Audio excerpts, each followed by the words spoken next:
أعوذ بالله من الشيطان الرجيم بسم الله الرحمن الرحيم السلام عليكم ورحمة الله وبركاته. إن الحمد لله نحمده ونستعينه ونستغفره ونعوذ بالله من شرور أنفسنا وسيئات أعمالنا. من يهده الله فلا مضل له ومن يضلل فلا هادي له. أشهد أن لا إله إلا الله وحده لا شريك له وأشهد أن محمدا عبده ورسوله الذي لا نبي ولا رسول بعده. يا أيها الذين آمنوا اتقوا الله حق تقاته ولا تموتن إلا وأنتم مسلمون. يا أيها الناس اتقوا ربكم الذي خلقكم من نفس واحدة وخلق منها زوجها وبث منهما رجالا كثيرا ونساء واتقوا الله الذي تساءلون به والأرحام إن الله كان عليكم رقيبا. يا أيها الذين آمنوا اتقوا الله وقولوا قولا سديدا يصلح لكم أعمالكم ويغفر لكم ذنوبكم ومن يطع الله ورسوله فقد فاز فوزا عظيما. أما بعد فإن خير الحديث كتاب الله وخير الهدي هدي محمد صلى الله عليه وسلم وشر الأمور محدثاتها وكل محدثة بدعة وكل بدعة ضلالة وكل ضلالة في النار. أما بعد إخوتي في الله rahimani wa rahimukumullahu jami'an. Pertama-tama dan yang paling utama dalam diri kita hendaklah kita patut bersyukur kepada Allah Subhanahu wa taala yang telah memberikan nikmatnya kepada kita. Nikmat yang paling besar yang Allah Subhanahu wa taala berikan kepada hambanya yaitu adalah nikmat iman dan nikmat Islam. Karena dengan nikmat itulah kita dimudahkan oleh Allah Subhanahu wa taala untuk beribadah kepadanya. Karena dengan nikmat itulah kita dapat mengetahui mana yang halal dan mana yang haram. Karena dengan nikmat iman dan nikmat Islam itulah kita dimudahkan oleh Allah Subhanahu wa taala untuk melangkahkan kaki kita menuju masjid dalam rangka melaksanakan salat Jumat berjamaah. Ikhwati fillah rahimani wa rahimukumullah jami'an. Salawat serta salam semoga tetap tercurah kepada Nabi kita Nabi Muhammad sallallahu alaihi wasallam, kepada para sahabatnya, keluarganya dan para pengikutnya kelak hingga akhir zaman. Ikhwati fillah rahimani wa rahimakumullah jami'an.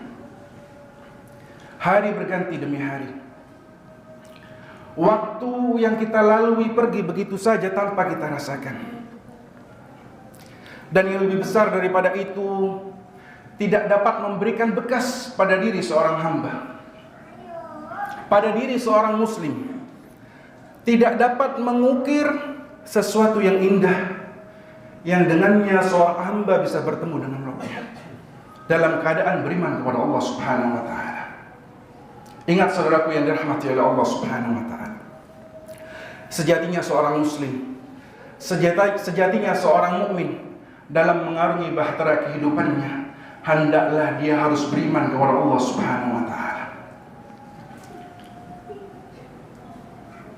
Iman seperti apa yang dicontohkan oleh Allah Subhanahu wa taala dalam Al-Qur'an? 1400 tahun yang lalu Allah Subhanahu wa taala telah mengukirkan dalam Al-Qur'anul Karim bagi orang-orang yang terdahulu yang mana orang tersebut beriman kepada Allah Subhanahu wa taala. Sampai Allah Subhanahu wa taala mengatakan, "Innal mu'minuna alladzina idza dzukirallaha wajilat qulubuhum wa idza tuliyat 'alaihim ayatuhu zadatuhum imana wa 'ala rabbihim yatawakkalun."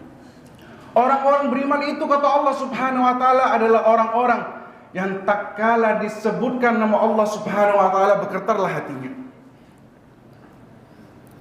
Tak kala dibacakan ayat-ayat Allah Subhanahu wa taala Al-Qur'anul Karim, bergetarlah hatinya.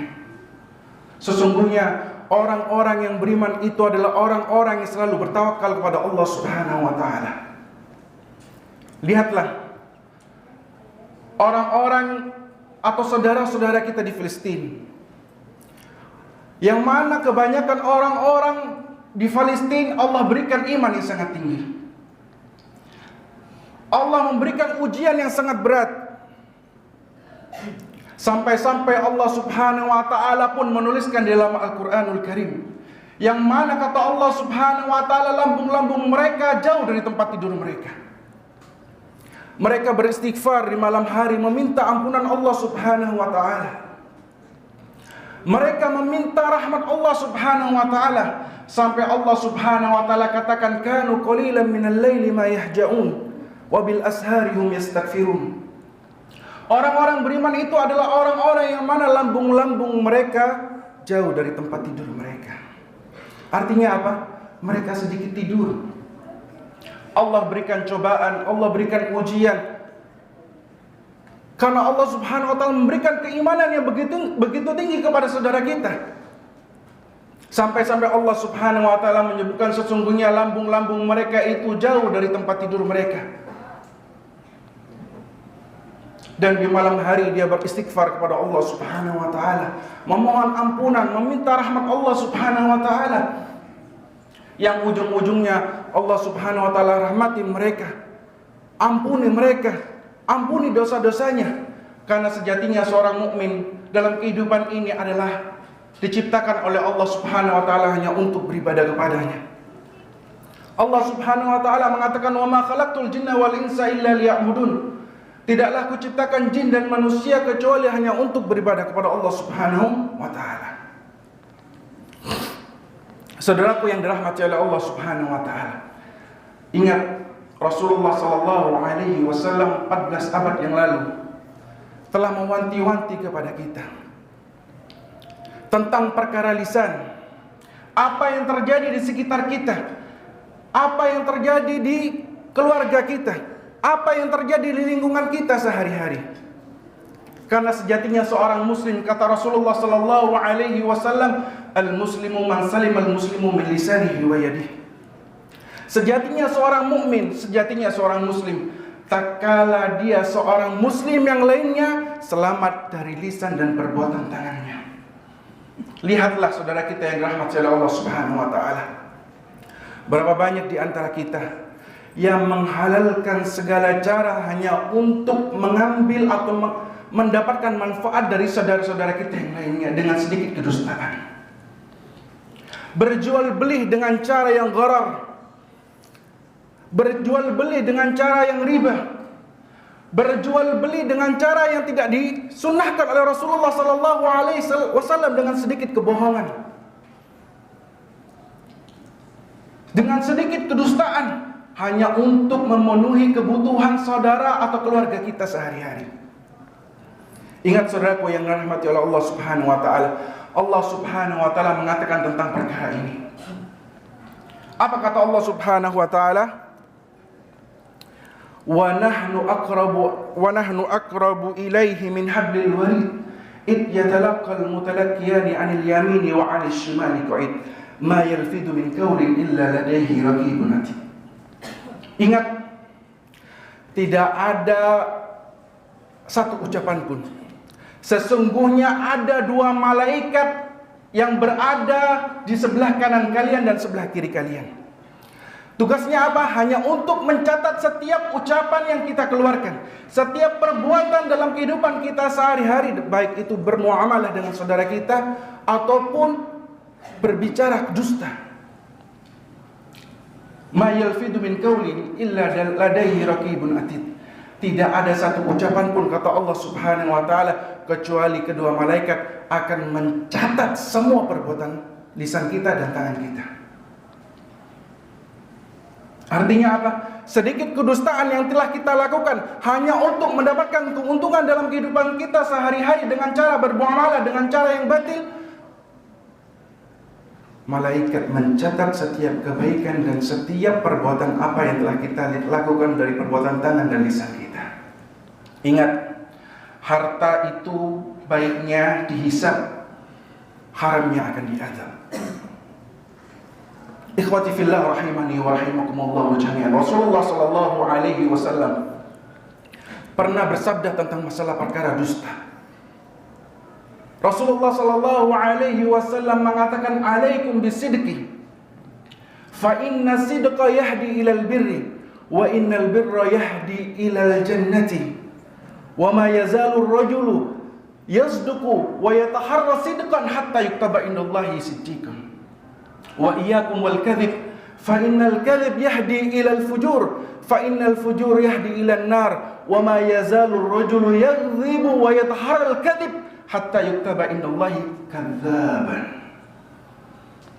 Apa kata Rasulullah sallallahu alaihi wasallam? Wajib bagi kalian untuk berkata secara jujur. Karena sesungguhnya perbuatan jujur itu akan mengantarkan perilakunya kepada kebaikan. Dan setiap kebaikan itu akan mengantarkan pelakunya kepada surga Allah Subhanahu wa taala. Dan tidak ada satu orang pun yang selalu berkata jujur kecuali Allah Subhanahu wa taala akan catat dia sebagai seorang yang jujur. Begitu pula sebaliknya. Dilarang bagi kalian untuk berkata dusta, apalagi bermuamalah dengan saudara yang lainnya. Untuk mendapatkan pundi-pundi rupiah, untuk mendapatkan keuntungan, sedikit kedustaan, sedikit berlebih-lebihan dengan perkara dusta, maka Allah Subhanahu wa taala catat sebagai pendusta. Ya, setiap pendusta akan mengantarkan perilakunya kepada kejelekan, dan setiap kejelekan akan mengantarkan perilakunya kepada neraka Allah Subhanahu wa taala. Dan Allah Subhanahu wa taala akan catat di dunia dan di akhirat sebagai seorang pendusta. Ikhwati fillah rahimani wa rahimakumullah jami'an. Kemudian dari tergelincirnya lisan kita, yang kedua adalah perbuatan ghibah. Ingat saudaraku yang dirahmati oleh Allah Subhanahu wa taala, setiap orang yang lagi bermuamalah, setiap orang yang bermajelis di suatu majelis, rasanya tidak manis atau tidak gurih rasanya kalau kita tidak menggibahi saudara yang lainnya. Padahal kata Rasulullah sallallahu alaihi wasallam yang dimasukkan dalam ghibah itu apa?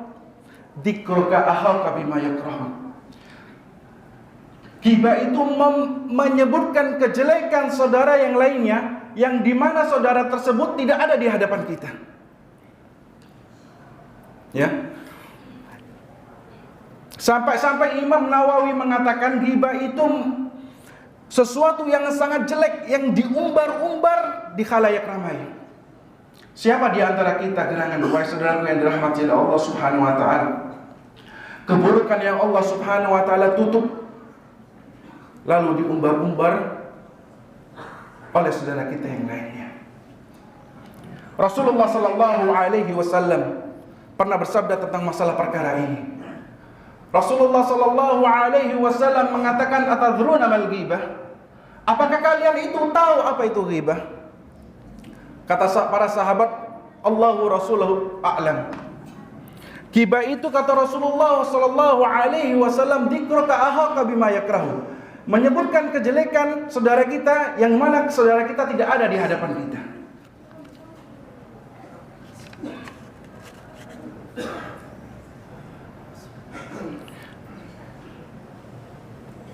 Kemudian Allah Subhanahu wa taala pernah menyebutkan dalam Al-Qur'anul Karim, kita diperintahkan oleh Allah Subhanahu wa taala untuk menjauhi dosa ghibah.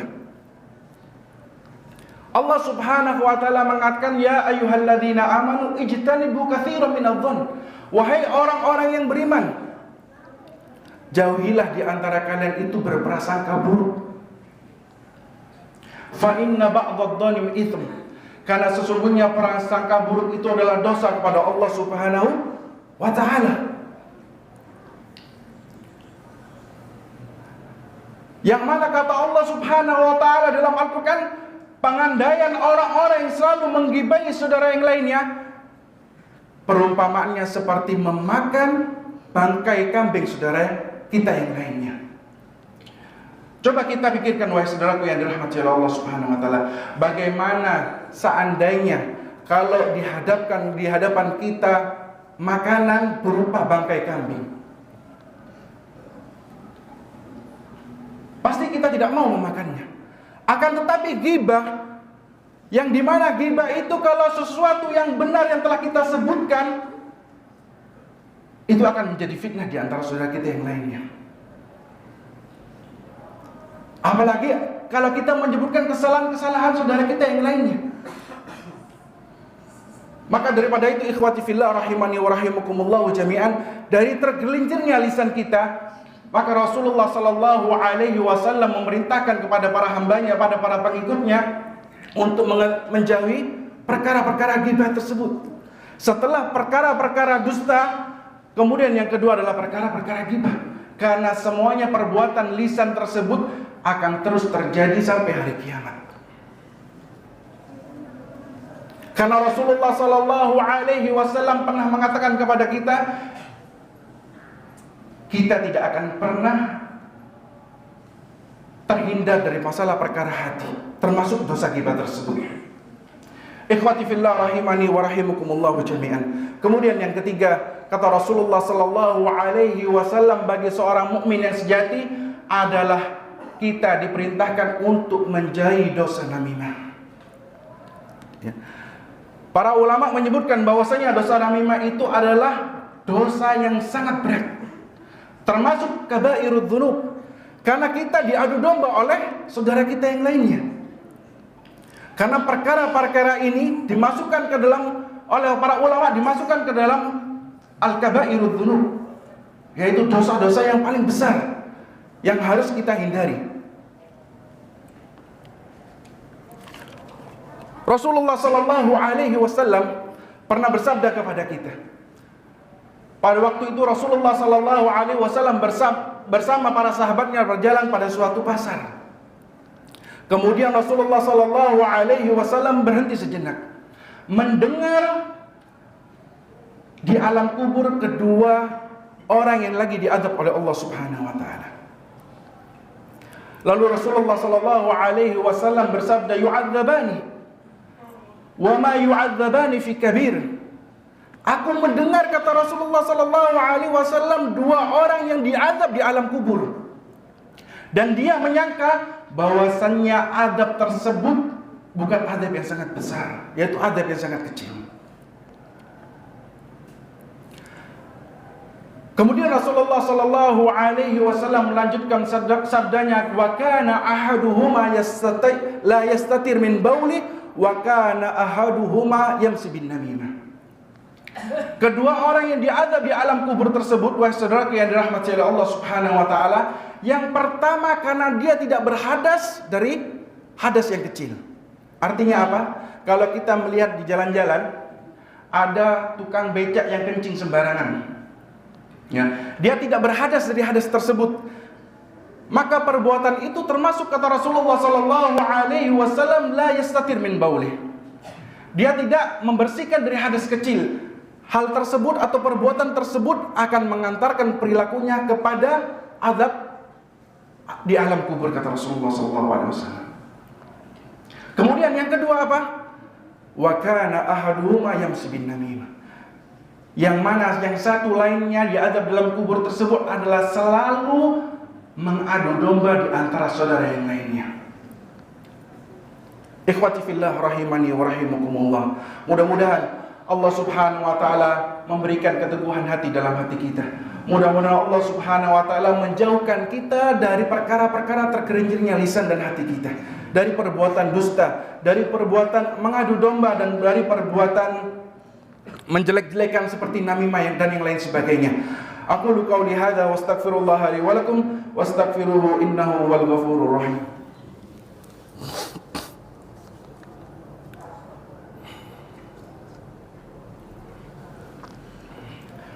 Alhamdulillah Alhamdulillahi hamdan tayyiban mubarakan fih kama yuhibbu rabbuna wa yardah.